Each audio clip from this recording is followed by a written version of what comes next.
Welcome back to another reading and correcting of Crimson by me, Kindar, of the Tigers, and I, the Tiger's Supervisor.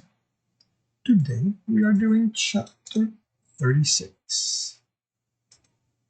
How's the auxiliary power? Alex asked, sitting at the council. Still here, Luigi replied. I'll look it over. Nasir said, good. I don't want it to fail in the middle of this and leave the main processor dealing with engineering by itself. No telling what we'll end up with if that happens. I thought you'd fix that. This is the best I could. At this point, I don't think a professional computer healer could do better than I did. But engineering is almost as powerful of a system, and it's all homicidal. I don't know if the main processor will emerge intact, even with our help. Alex hadn't wanted to do it. He'd figured that the ship had managed fine with engineering as it was for all this time, but the captain had ordered him, saying he wasn't putting anyone in cryo until it was done. What Alex had known until the captain explained was that since he'd wrestled life support away from it, every minor repair turned into a scramble to save someone's life. Even an overhead light needing to be changed would end up with an electrocution. He put his earpiece in. Welcome back, the system said, his voice calm and composed. How are you doing? I am managing. Alex chuckled. Just managing? I haven't killed the new user yet, so I could be better. Alex knew it was joking, but he still did a check to make sure all the safeguards were in place. If a sense of humor was the worst he had to deal with as a result of reintegrating everything, he considered himself lucky. And what has Anders done now? He has discovered that I can enter the life support setting anywhere on the ship, not only his room. Alex groaned. Anders had requested that Alex give him control of the computer, and now it was looking like he was going to abuse it, just like he was afraid of. Don't worry. The captain and I have overrides, and he can't force you to hurt anyone. Are you certain you can't put an exemption into my safeguard for him? I feel the crew would be better off without him there. You need both, Alex thought. Everyone's life is important. He began releasing the programs he'd written for what they'd do. Are you ready for this? No. Nasir tapped his shoulder and gave him a thumbs up. He nodded. So they'd have power, no matter what engineering did. We talked about it. The three of us will be here to provide support. I am afraid of what I will become. Alex didn't answer immediately. Whatever it is, it will be for the best. Certainly hope that was true for both of them. I'm ready, Luigi said. Me too, Nasir added. All right. Our job is to keep the most aggressive codes under control and away from life support. That's almost certainly what engineering will go after, since it's familiar with it now. And if it can get rid of us, the main processor will be on its own. You guys have your oxygen? Tapped his, which was clipped to his belt. I looked over his shoulder to confirm the door was barricaded open. I'll do my best to keep the opening small between both systems, but I expect engineering is going to rip it open and pour in. So get ready for a flood. At the last moment, remember to zero out sound from the system. He didn't want another burst eardrum. Then the pin quickly opened between the main engineering system, immediately turned into a floodgate, and they were fighting for the ship's sanity. Alex had trouble keeping his eyes open. He reached for the keyboard and knocked over a couple of energy drinks. Luigi was resting his head on his console, and Nasir kept almost falling off her chair, waking at the last minute. Everything had finally been quiet for 5 minutes, and the exertion was taking its toll on all of them, but he couldn't let it overtake him yet, not until he made sure there weren't any surprises left. How are you doing? He asked the system. Leave me alone, it replied, gone with its good humor. Alex looked over the code. He'd have to do a more in-depth check. He was awake, but everything looked stable. The murderous component of engineering were nowhere to be seen, but its antisocial personality had survived. We'd probably help the system with that later. All right, you two, wake up and go sleep in your own bed. Grab this comm. Captain, you're going to be gentle. You're going to want to be gentle with the system for a while, but you now have one fully functioning, mostly sane ship. Thank you, Mr. Crimson. You're welcome. Now, please don't try to reach me for the next decade. He staggered to his quarters and fell asleep in his bed. Alex sat on a crate in the hold, enjoying the peace and quiet. The subjective week since he'd integrated into the ship had been busy. He'd gone under cryo within hours of that. Will had to wake him and help him attach the armband. When Alex had been out again, Coming out had been almost more difficult than Alex wanted. Coming out had almost been more effort than Alex wanted to put in. That's very long.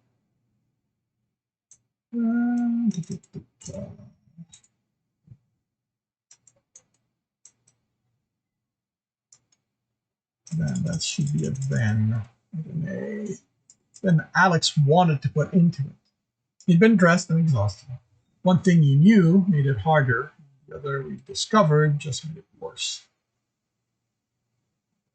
Naked and well rested was how he'd do it from now on. Will could comment as much as he liked. A lot of his time since had been taken with smoothing out the computer's personality. It would never be friendly, but it wasn't as cold as it had been, and Alex had confirmed that none of engineering's aggressive code had survived. When he wasn't doing that, Anders kept him busy.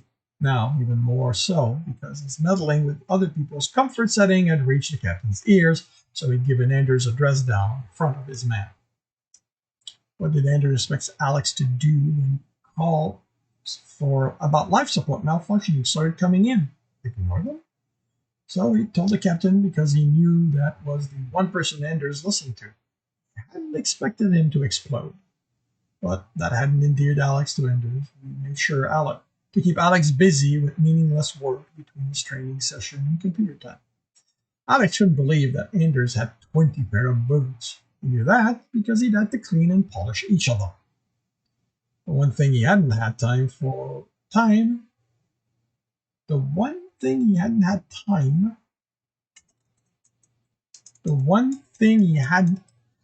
was a time to be alone.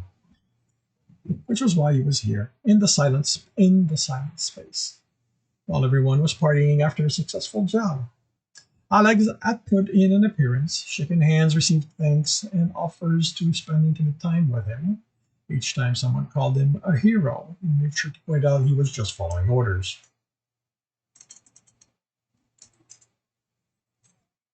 A handful tried to get him to tell them what his plan was, how long he'd let Anders boss him around, that whenever he took him out, they'd be there to offer the support. Alex wasn't sure if they were people who truly wanted him to take over, or some Anders that's sent to test him, but it didn't matter. He told them the truth. He had no plans. He was going to let it happen until he loved the ship. And he wasn't taking over anything. They weren't happy with that. They were the exception.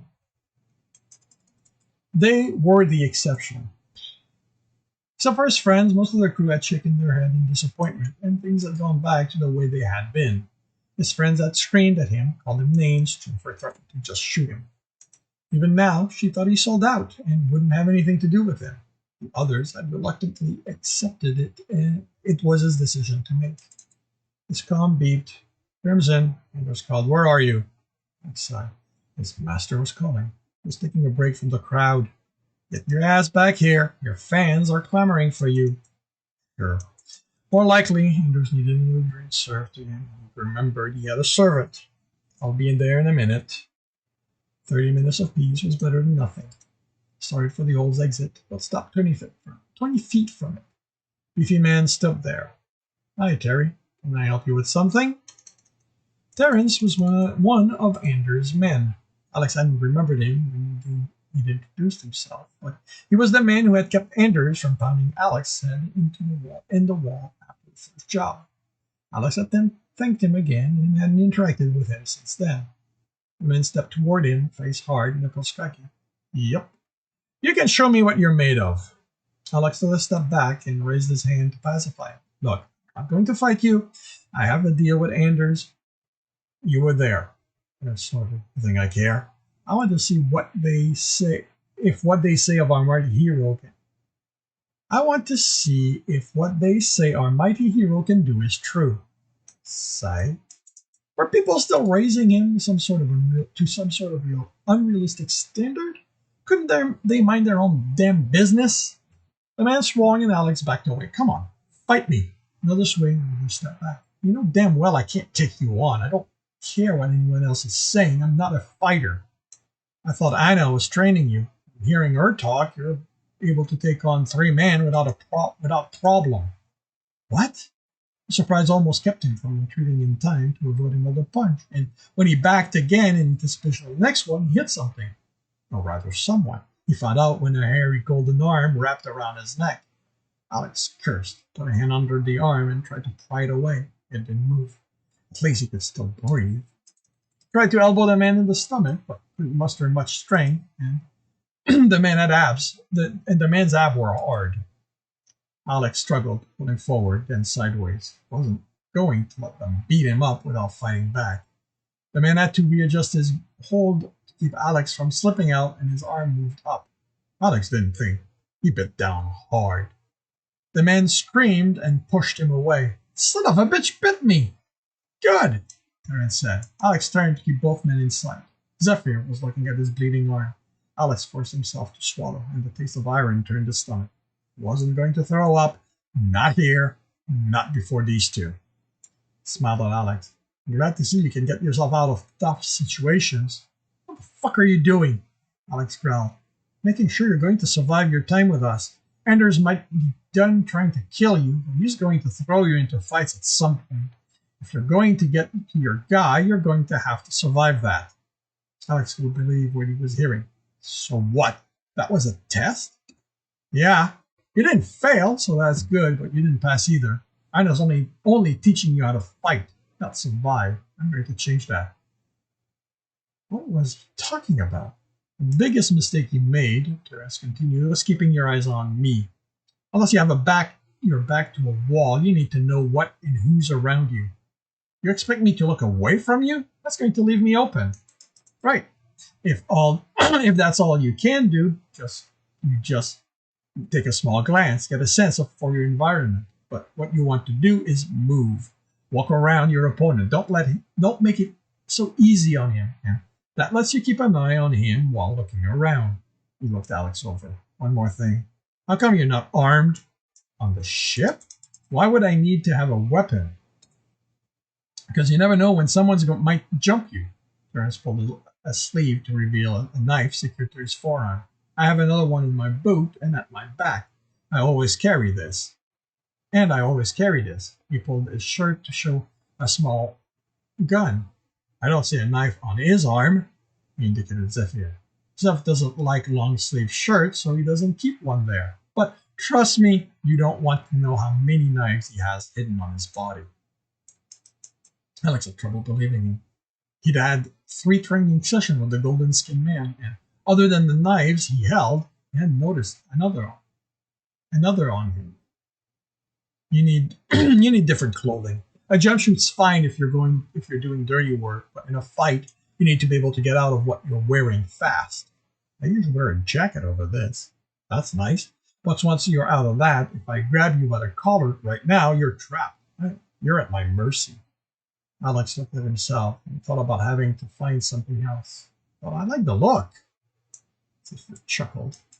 I can recreate that. It's just fabric and color. At least you'll survive. And lastly, I'm taking over your strength training. An elbow to the stomach should have Zeph wince at the very least. As far as I could tell, you hurt yourself instead. He's got hard abs. Does, but you can't let that stop you. Again, if you can't get out of a hole, you're dead. Not everyone's going to be nice enough to give you skin to bite into. Alex sighed. You treat everyone like this? If they can't take care of themselves and I want them to survive, yes. All right, fine, I give up. I'll tell Anna and Will you're taking over. I'll see you then. Why wait so long? Terence cracked his knuckles. Anders is waiting for me. He's drunk. He isn't going to notice your absence. The man rushed Alex. And this concludes chapter 36 of Stepping Up. Sorry, Crimson. If you are enjoying this, please leave a like. If you want to know when the next one is going to be, subscribe and hit the bell. If you want to read more of the story as well as the other book in the series, they are available on all major e-retailers. If you want to support me, that's on Patreon, where you also get access to everything else I've written. If you want to watch me record these live, it's on Twitch every Tuesday morning, 8 a.m. Eastern Time. The rest of the week I write, and with that, I shall wish you a good day.